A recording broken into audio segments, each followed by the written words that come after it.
Sasa tusalie kwenye ngoma hiyo hiyo ya siasa ambapo kinara wa ODM Oburu Oginga kwa mara ya kwanza amemshambulia vikali katibu wake Edwin Sifuna, akimweleza kwamba hawezi kuwa mkubwa kuliko chama cha ODM. Na aidha Oburu ameashiria kuchukulia hatua kali Sifuna, akimsuta kwa utovu wa nidhamu kufuatia mahojiano yake na runinga moja ambapo alisuta uhalali wa Oburu kama kinara wa ODM pamoja na muungano wa ODM na serikali ya Rais William Ruto. Tumpate sasa mwanahabari wetu David Mudhoka na mengi zaidi.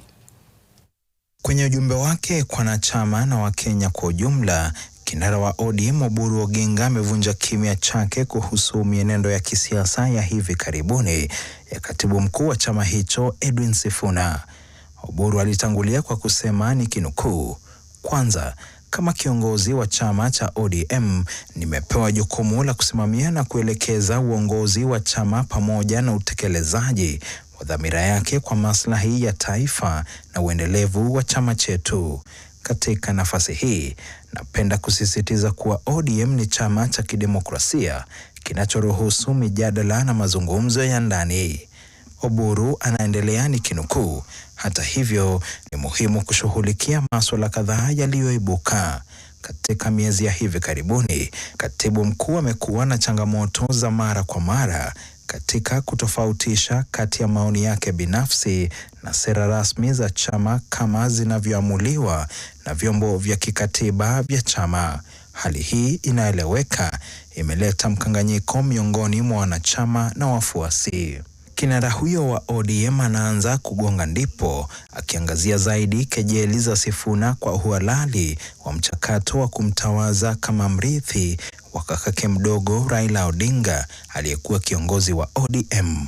Oburu anasema nikinukuu, "Wakati Seneta Sifuna alipouliza uhalali wa baadhi ya maafisa wa kitaifa kwa madai kuwa walichaguliwa na baraza la kitaifa la uongozi, alipuuza ukweli wa msingi ambao ni yeye mwenyewe alichaguliwa kuwa katibu mkuu na chombo hicho mnamo Februari mwaka 2018 na alitekeleza majukumu ya wadhifa huo kikamilifu na kwa ufanisi hadi Februari mwaka 2022 wakati mkutano wa kitaifa wa wajumbe ulipothibitisha uteuzi wake. Haiwezekani mtu akakanusha kwa hiari taratibu zile zilizompa uhalali."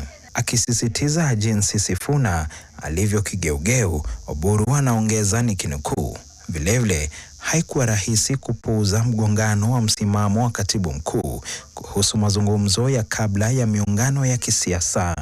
Mnamo Julai mwaka 2025, katika jukwaa hilo la umma, alieleza kuwa ODM haingeweza kusubiri hadi mwaka 2027 kujadili mkakati wake wa baada ya uchaguzi.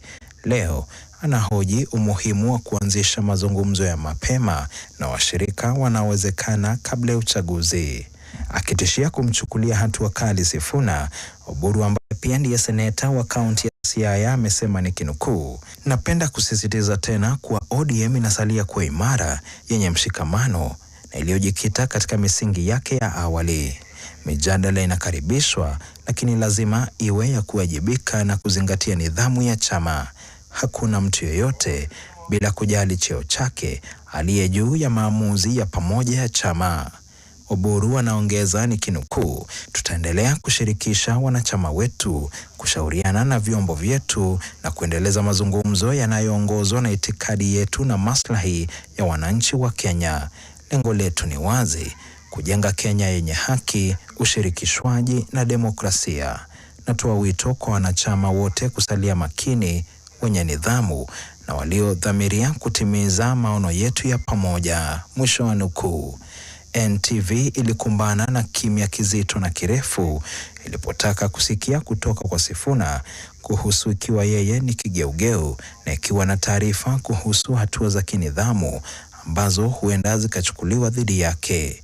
Jumbe na simu kadhaa hazikujibiwa, huku hatma ya Sifuna anayefurahia umaarufu mkubwa miongoni mwa vijana na anayeonekana kuwa kati ya sauti za ukweli na haki ikisalia mashakani.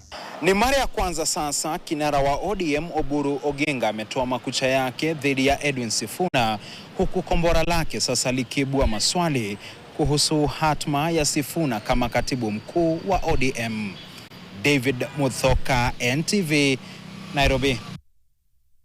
Na asante sana David Muthoka, mtazamaji wetu.